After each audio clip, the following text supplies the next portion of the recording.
Selamat pagi anak-anak.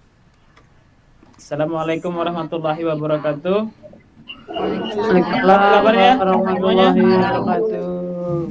Baik, Pak. Baik. Syukur, puji Tuhan ya, kabarnya baik. Baik, untuk segera saya minta salah satu dari teman kita Jaya untuk memimpin doa. Terima kasih Bapak Guru. Baik kawan-kawan, kita mulai pelajaran pagi hari ini dengan berdoa sesuai dengan keyakinan dan kepercayaan masing-masing. Ayo berdoa dimulai. Berdoa selesai. Baik, terima kasih Jaya. Hari ini siapa yang tidak hadir? Pantiman, Pak. Pantiman sudah ya, sudah hadir ya. Ya, oke. Baiklah, anak-anak. Seperti biasa kita di dalam ini untuk menambah rasa nasionalisme dan simpati, saya Bapak akan mencoba membawakan lagu nasional dari Ismail Marzuki. Jadi Bapak terkenal kepada salah seorang guru yang meninggal kemarin, diinformasikan ada seorang guru perempuan. Sudah kelihatan ya? Sudah, Pak. Meninggal dalam mengikuti pelatihan PPG dalam jabatan 2001 itu di LPTK UNM. Jadi Bapak akan membawakan lagu dari Ismail Marzuki berjudul Gugur Bunga ya. Sambil kita mendoakan beliau semoga diterima di sisi Tuhan Yang Maha Kuasa. Siap, Pak.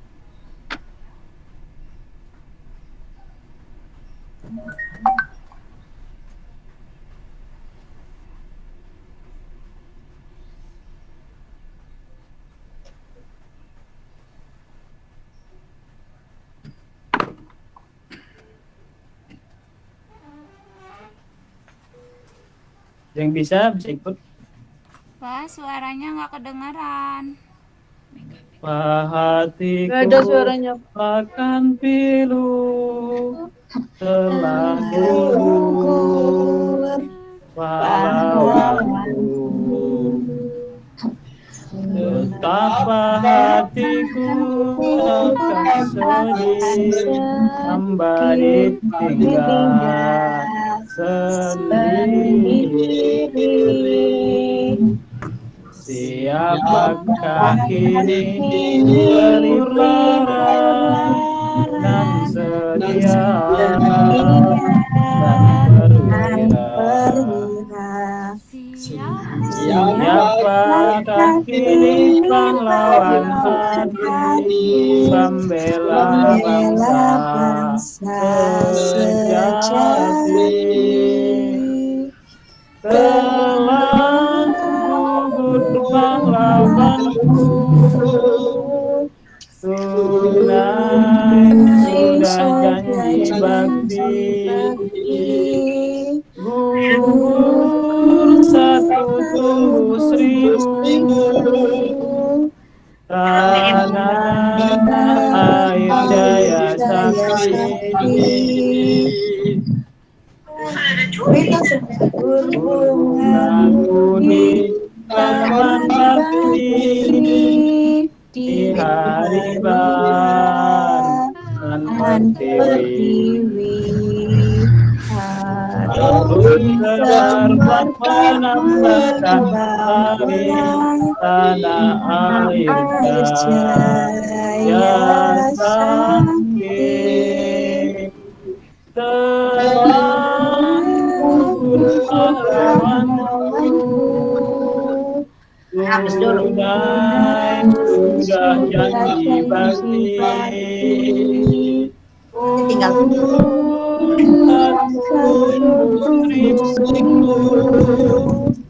Tanah air jaya sakti,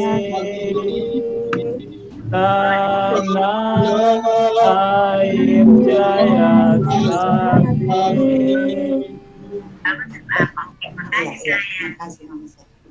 Baik, terima kasih anak-anak. Semoga beliau diterima di situ Tuhan Maha Kuasa ya, dan keluarga tinggalkan diberi ketabahan. Kita lanjut. Amin. Baik, tujuan pembelajaran kita hari ini yang pertama, peserta didik dapat menganalisis pelaksanaan kewajiban dalam kehidupan sehari-hari dengan tepat. 2. Peserta didik dapat menguraikan pelaksanaan hak dalam kehidupan sehari-hari dengan tepat.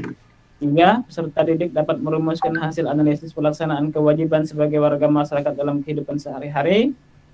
4. Peserta didik dapat menelaah hasil analisis pelaksanaan hak sebagai warga masyarakat dalam kehidupan sehari-hari dengan tepat. 5. Peserta didik dapat menganalisis teks penjelasan eksplanasi ilmiah didengar dengan benar.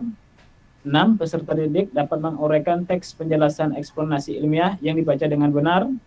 7. Peserta didik dapat merumuskan hasil penggalian informasi dari teks penjelasan eksplanasi ilmiah secara lisan dengan menggunakan kosakata, baku, dan kalimat efektif dengan benar. 8. Peserta didik dapat merumuskan hasil penggalian informasi dari teks penjelasan eksplanasi ilmiah secara tulis dengan menggunakan kosakata, baku, dan kalimat efektif dengan benar.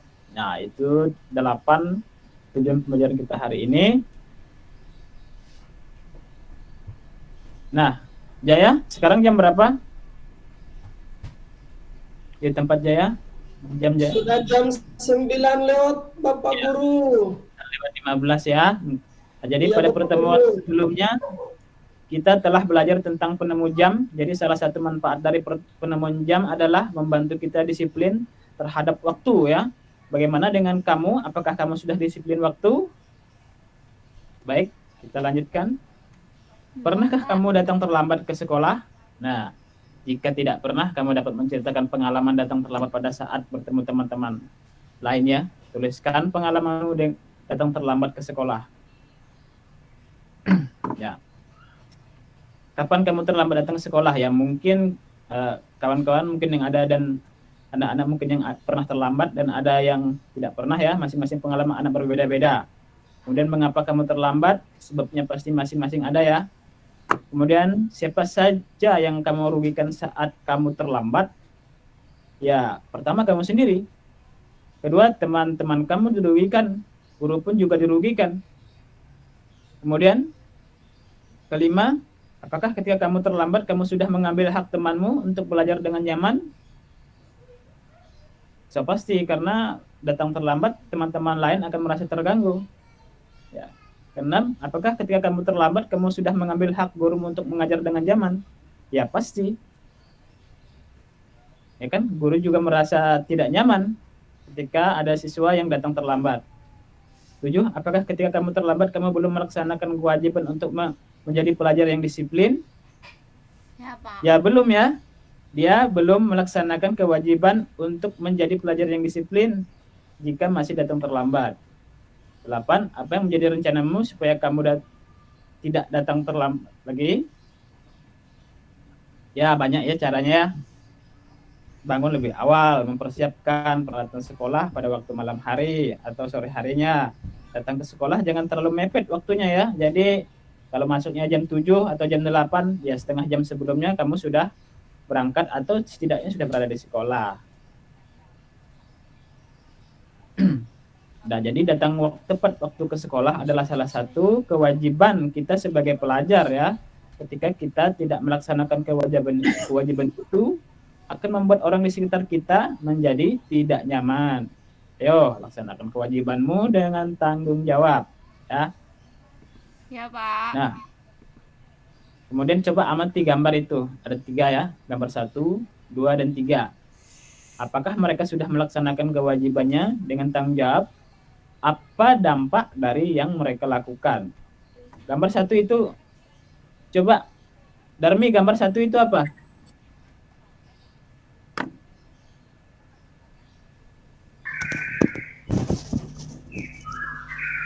Bapak bisa dibesarin dikit nggak, Pak? Gambarnya kecil. Bisa. Gambarnya Makasih, membuang Pak. sampah sembarangan, Pak. Betul sekali. Betul sekali itu Darmi ya. Coba Christine. Bisa lihat gambar nomor 2? Bisa, Pak. Dia belajar sambil tiduran. Iya, dia belajar sambil tiduran. Coba kalau Adi, gambar nomor 3 tuh kira-kira apa, Adi?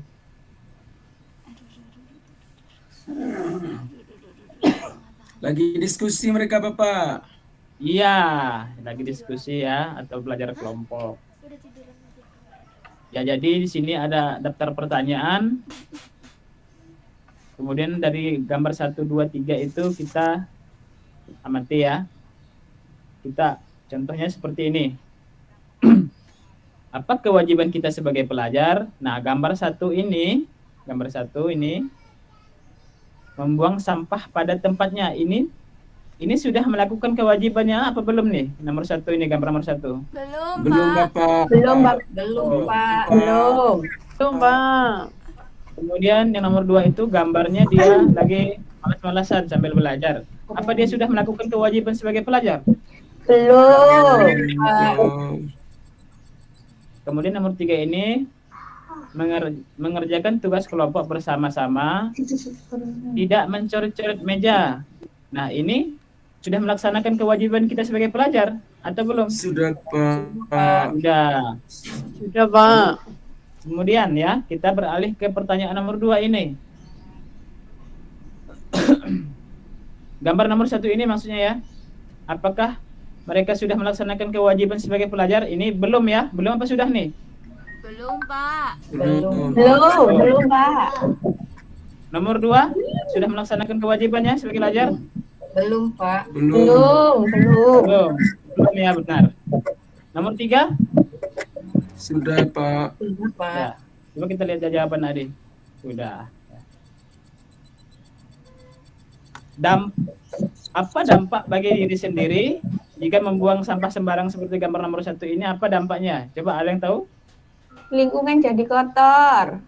Betul ya, lingkungan jadi kotor. Coba kita lihat. Ya, jika banjir dia sendiri juga ikut terdampak kan? Nah, biasanya kita jika membuang sampah sembarangan, membuang sampah di sungai jadi tersumbat, ada air, ya jadi banjir juga bisa. Ya. Kemudian untuk gambar nomor 2 ini dia malas belajar atau tidak fokus sambil tiduran. Apa dampak bagi dia sendiri? Kira-kira apa? Saat ujian tidak bisa menjawab soal yang diberikan Bapak Guru. Benar sekali ya. Nilai sekolah jadi turun kan? Karena dia tidak bisa menjawab soal dengan benar. Kemudian nomor 3 ini, apa dampak bagi diri sendiri jika belajar berkelompok seperti ini? Ada yang tahu? Jadi pintar. Betul ya, tugas sekolah dikerjakan lebih mudah dan cepat karena mengerjakan dengan berkelompok ya. Kemudian apa dampak dari tindakan yang mereka lakukan bagi lingkungan jika membuang sampah sembarangan ini tadi? Lingkungan kotor. Betul, lingkungan menjadi kotor dapat menimbulkan banjir. Bapak juga pernah merasakan banjir ya. Jadi susah. Kemudian jika dia malas belajar, apa dampak tindakan yang mereka lakukan bagi lingkungan? Teman dekat bangkunya terganggu. Ya, bisa ya.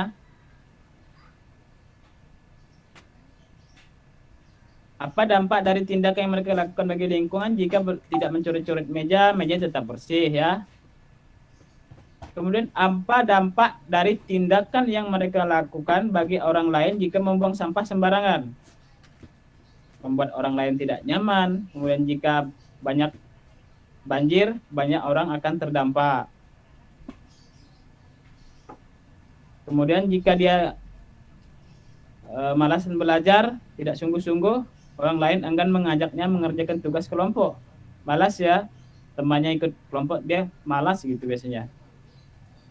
Kemudian ini dipercaya orang lain untuk diajak mengerjakan tugas kelompok. Nah, ini adalah pertanyaan-pertanyaan yang menjadi kewajiban siswa. Jadi, siswa dan anak-anak harusnya melaksanakan kewajibannya, ya.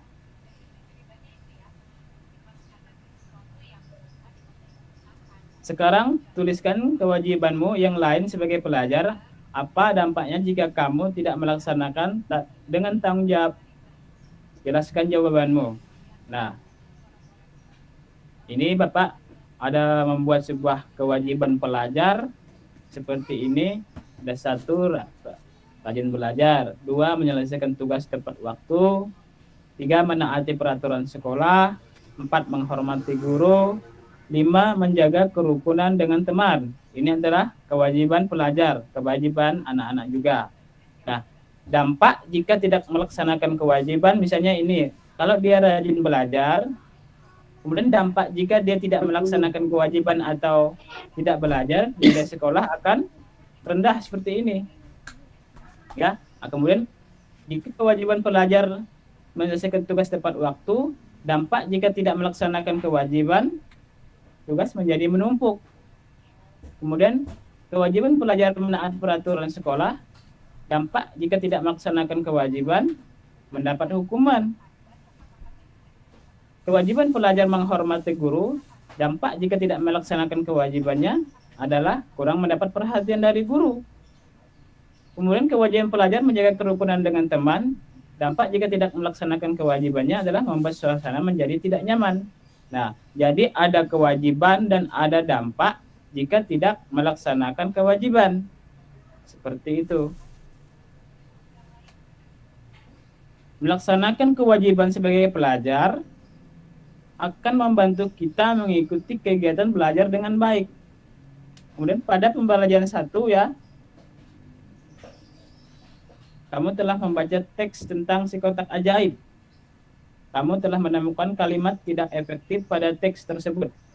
Apa itu kalimat efektif? Ya, jadi ini Bapak akan melanjutkan pembelajaran kaitannya dengan pembelajaran bahasa Indonesia.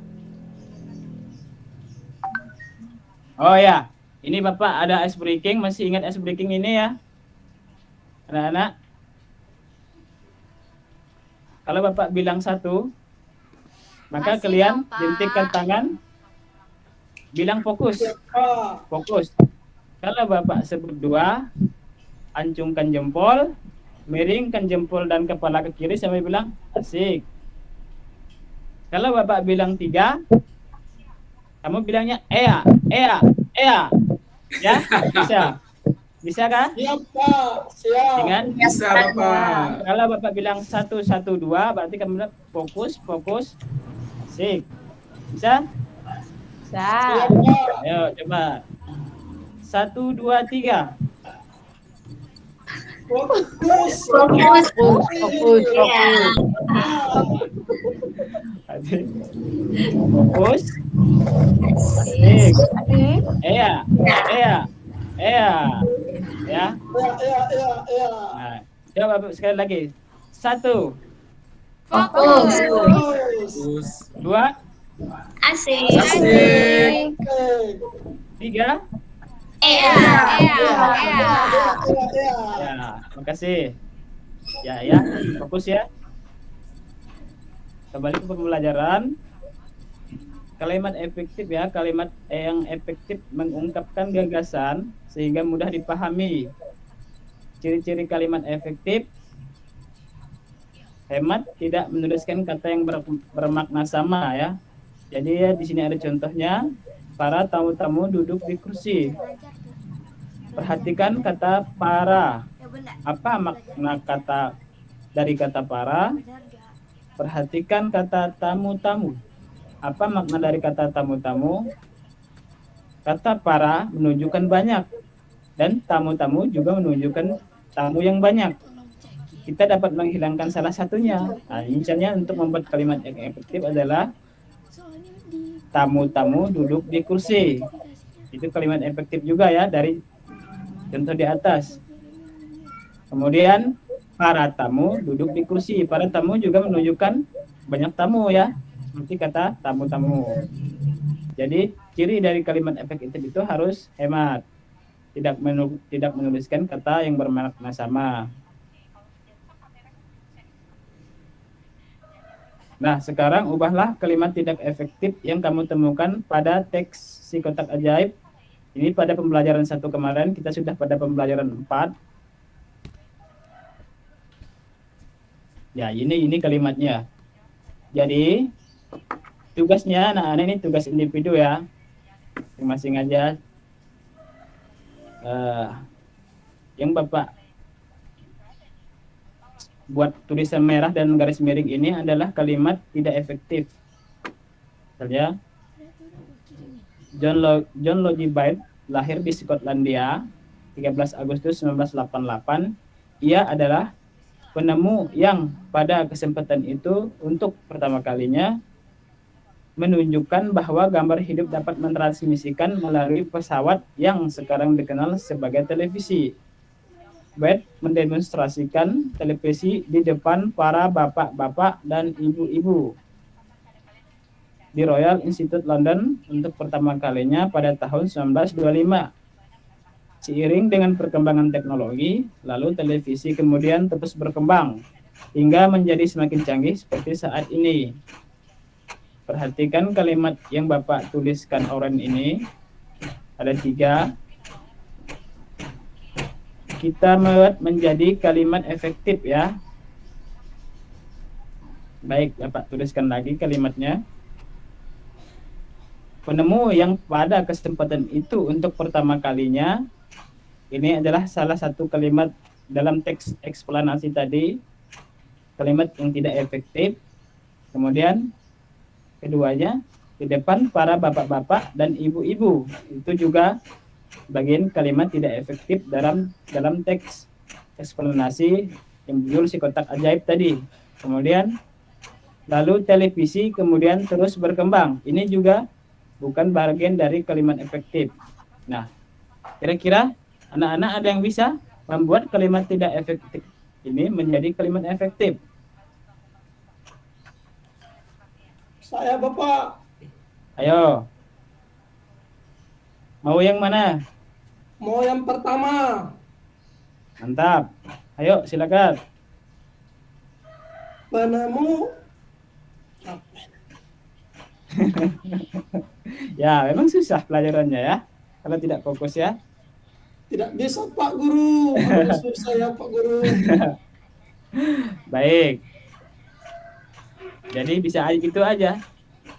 Penemu yang pada kesempatan itu untuk pertama kalinya menjadi penemu yang pertama kali. Ya, jadi dibuat sehemat mungkin kalimatnya. Yang nomor 2 ada yang mau mencoba? Saya Pak Guru. Ya, silakan. Di depan para bapak dan ibu. Iya, seperti itu bisa ya. Bapak-bapak itu, jadi para ini sebenarnya sudah tidak efektif ya dicampurkan dengan bapak-bapak, itu juga bisa di depan para bapak dan ibu. Jadi para bapak dan ibu itu sudah menunjukkan kata banyak gitu ya. Betul ya. Kemudian ini ada yang mau mencoba? Saya Pak. Silakan, Lija. Televisi kemudian terus berkembang. Ya, lalu televisi terus berkembang. Itu bisa ya. Oke, anak-anak. Kita rangkum dulu pembelajaran hari ini. Jadi ada 2 mata pelajaran, KN dan Bahasa Indonesia. KN-nya Bapak rangkumkan, kewajiban adalah sesuatu yang harus dilakukan dengan penuh tanggung jawab ya. Jadi kewajiban pelajar terdiri dari rajin belajar, 2 menyelesaikan tugas tepat waktu, 3 menaati peraturan sekolah, 4 menghormati guru. Kemudian 5 menjaga kerukunan dengan teman. Kemudian untuk bahasa Indonesianya, kalimat efektif mengungkapkan gagasan sehingga mudah dipahami. Ciri-ciri kalimat efektif adalah hemat, tidak menuliskan kata yang bermakna sama. Jadi apa saja yang sudah dipelajari hari ini anak-anak? Kalimat efektif. Hak dan Kewajiban. kewajiban. Kewajiban di sekolah, Pak. Ya, bagaimana perasaannya? Senang. Jadi harus fokus ya. Kalau tidak fokus ya kita tidak bisa memahami pembelajarannya. Apa kegiatan yang paling kamu sukai? Hak dan kewajiban, Pak. Iya ya. Kemudian informasi yang ingin diketahui lebih lanjutnya apa? Setelah mempelajari kalimat efektif tentang kewajiban. Lihat wacana yang lain, Pak, tentang penemu. Ya, ya. Jadi nanti kita akan, ini adalah pembelajaran gitu ya, keempat.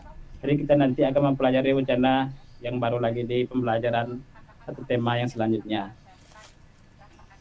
Terima kasih. Baik, untuk mengakhiri pembelajaran hari ini, Bapak sudah merangkumkan dan merefleksinya. Itu untuk mengakhiri pembelajaran, saya meminta untuk Bapak untuk Adi untuk memimpin doa untuk pembelajaran kita hari ini. Ya Bapak, teman-teman, sebelum kita pulang, mari kita berdoa dulu ya. Berdoa menurut agama dan keyakinan kita masing-masing. Berdoa dimulai, berdoa selesai. Baik, terima kasih. Untuk selanjutnya saya serahkan ke Bapak dosen dan Ibu Guru Pamong.